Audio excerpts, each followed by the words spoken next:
의대 증원에 반대하여 전공의들이 집단 사직서를 제출하고 의대생들이 집단 휴학을 결의했습니다. 정말 안타까운 일입니다. 그동안 정부는 28차례나 의사단체와 만나 대화하며 의료개혁의 불가피성을 설명했습니다. 정부는 의사들을 위한 사법 리스크 감축, 지역 필수 의료에 대한 정책 수가 등 보상 체계 강화, 지역 의료기관에 대한 투자 지원 등을 함께 제시한 바 있습니다.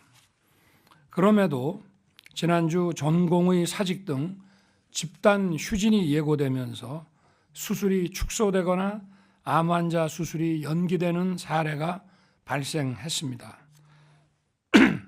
의료 현장의 주역인 전공의와 미래 의료의 주역인 의대생들이 국민의 생명과 건강을 볼모로 집단 행동을 해서는 안 됩니다.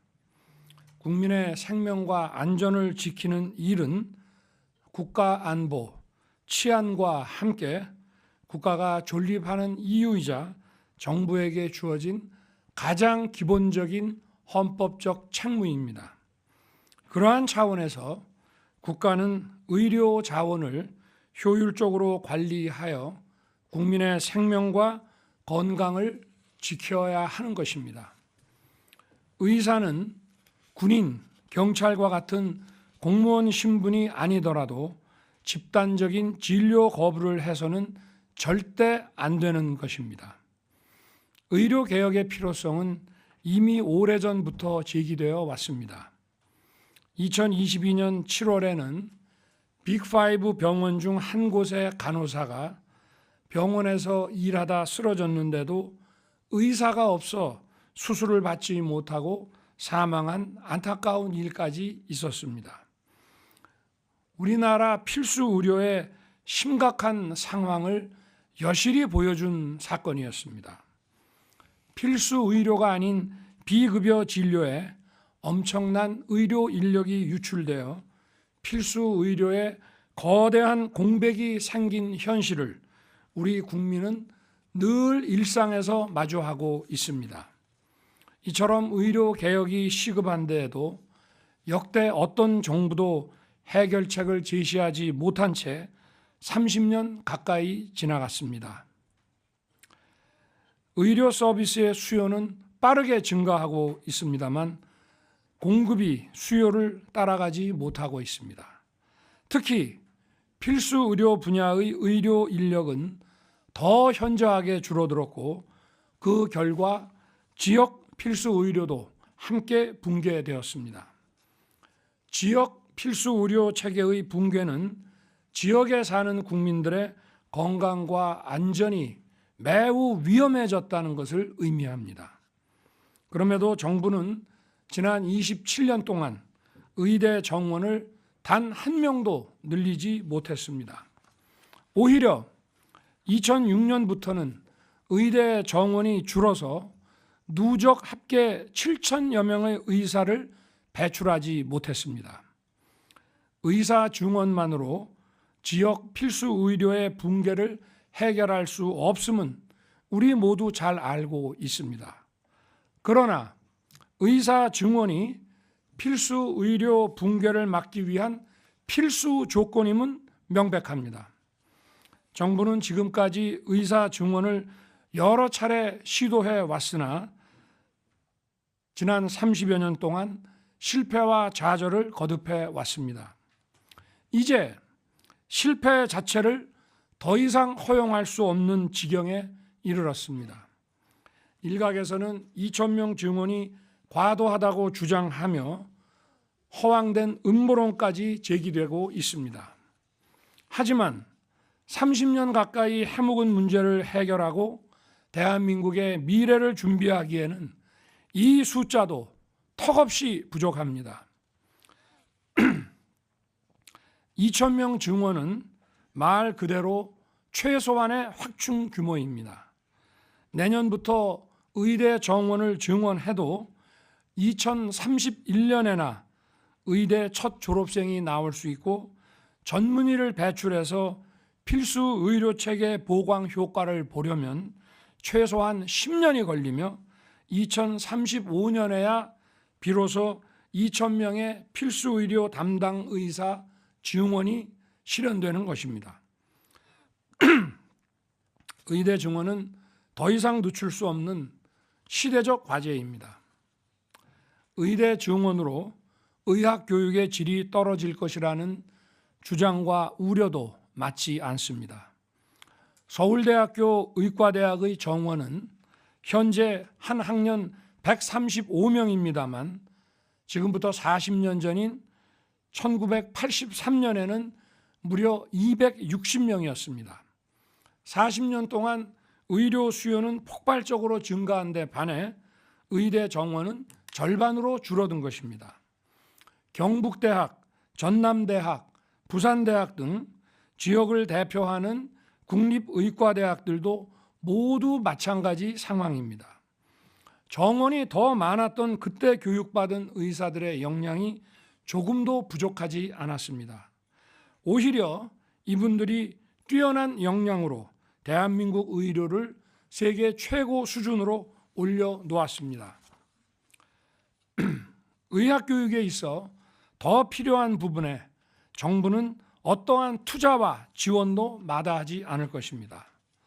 더욱이 의대 증원은 지역 완결적 필수 의료 체계를 완성하는 핵심 요소입니다. 정부는 국민과 지역을 살리는 의료 개혁 추진에 온 힘을 쏟을 것입니다. 암 수술, 중증 진료에 뛰어난 역량을 가진 지역 병원들의 성과를 널리 알려 묻지마 서울 쏠림 현상도 시정해 나가겠습니다. 지역의 의사들 중에 중증 고난이도 그 치료와 수술에 있어서 탁월한 성과를 보인 분들이 많이 있습니다. 앞으로 이분들의 성과와 실적을 정부는 널리 홍보해서 알리겠습니다. 대한민국 의료 역량은 세계 최고입니다. 그러나 환자와 국민들이 지역에서 마주하는 의료 서비스의 현실은 너무나 실망스럽고 어떻게 보면 비참하기 짝이 없습니다. 의료인 여러분, 더 이상 늦출 수 없는 의료 개혁에 동참해 주시기를 부탁드립니다. 지역 필수 의료, 중증 진료에 대해 정당하게 보상하고 사법 리스크를 줄여 여러분이 소신껏 진료할 수 있는 환경을 책임지고 만들겠습니다. 아울러 전국 어디에 살더라도 가까운 곳에서 제대로 치료받을 수 있는 환자의 공정한 의료 접근권을 반드시 보장해 드리겠습니다. 의대 증원은 국가 미래 전략 산업인 첨단 바이오 헬스케어 산업을 위한 의과학자와 의료 사업가 양성을 위해서도 반드시 필요합니다.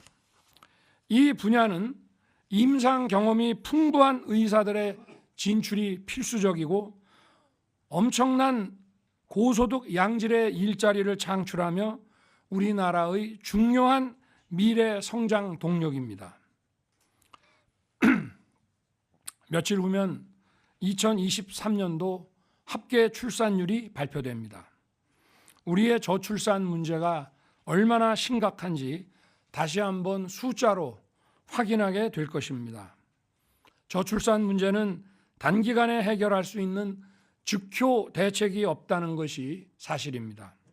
하지만 지금까지와 같은 대응만으로 그 문제를 해결할 수 없음을 우리 모두 그동안의 경험으로 확인했습니다. 저출산의 근본 원인을 철저하게 분석하고 기존에 추진했던 정책들을 꼼꼼하게 살펴서 저출산 정책을 재구조화해야 합니다. 지금 우리 청년들은 양육, 고용, 주거 상황 모두가 불안합니다. 확실하게 피부에 와 닿는 대책이 아니라면 어떠한 정책도 효과가 없을 것입니다. 아울러 정부는 불필요한 과잉 경쟁을 완화하는 노동, 교육 등 구조개혁에 더욱 박차를 가하겠습니다. 출산과 양육에 직접 도움이 되는 정책들을 발굴해서 흔들림 없이 추진할 것입니다.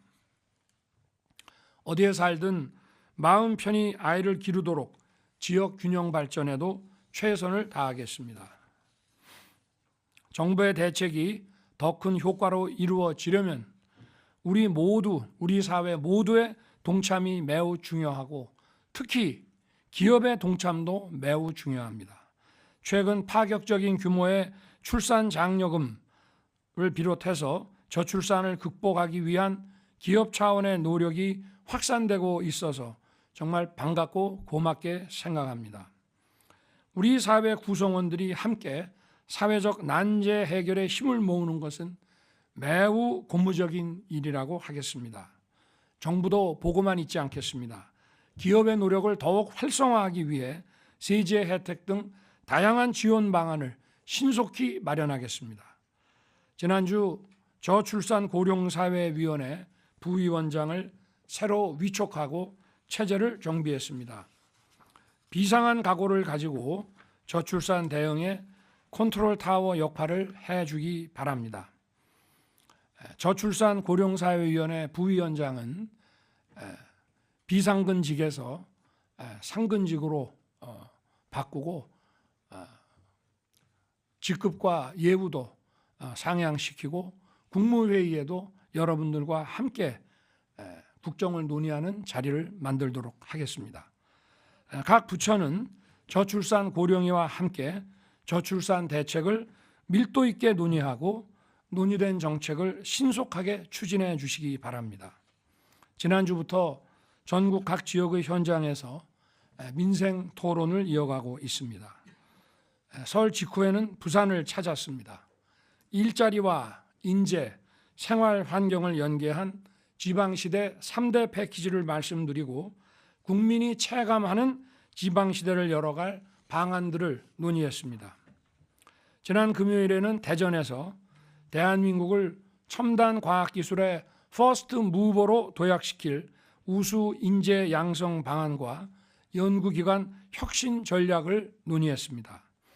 과학수도 대전의 미래를 어떻게 설계할지도 그 공간 활용에 대해서도 함께 논의했습니다.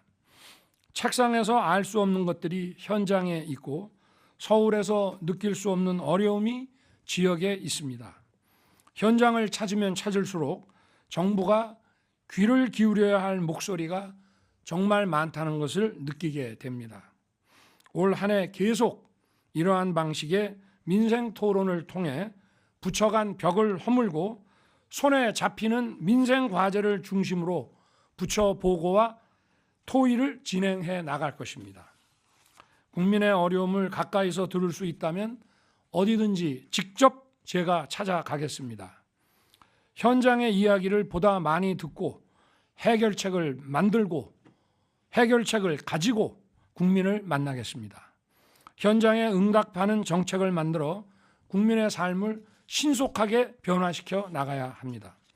국무위원과 모든 부처 공직자들 역시 국민의 삶 깊숙이 들어가 현장의 문제를 풀어내가는 데 노력해 주시기 바랍니다. 이제 곧 3월입니다. 새학기가 시작되고 겨우내 움츠렸던 국민들의 야외 활동도 활발해지고 있습니다. 그러나 이맘때면 어김없이 찾아오는 미세먼지 때문에 봄이 오는 것이 마냥 반갑지만 않다는 분들이 많이 계십니다. 특히 엘니뇨와 같은 이상기후로 대기가 정체되면서 미세먼지 농도도 예년보다 높아질 것입니다. 지난 12월부터 계절관리제를 통해 자동차, 공장, 발전소 등의 미세먼지 배출량을 줄이고 있습니다만 더 강도 높은 대비가 필요합니다. 날씨가 풀려 난방 수요가 줄어들면 석탄 발전 가동을 더 줄일 여력이 없는지, 또 봄을 맞아 다시 시작하는 공사 현장의 날림 먼지는 어떻게 관리할지 작은 것 하나하나 꼼꼼하게 챙겨주시기 바랍니다. 미세먼지에 취약한 어린이와 어르신들이 이용하는 곳과 많은 사람들이 몰리는 실내 미세먼지 관리를 특히 철저히 준비해 주시기 바랍니다. 매년 반복되는 국민들의 걱정을 조금이라도 덜어드릴 수 있도록 환경부와 관계부처는 총력을 다해 대응해 주시기 바랍니다. 감사합니다.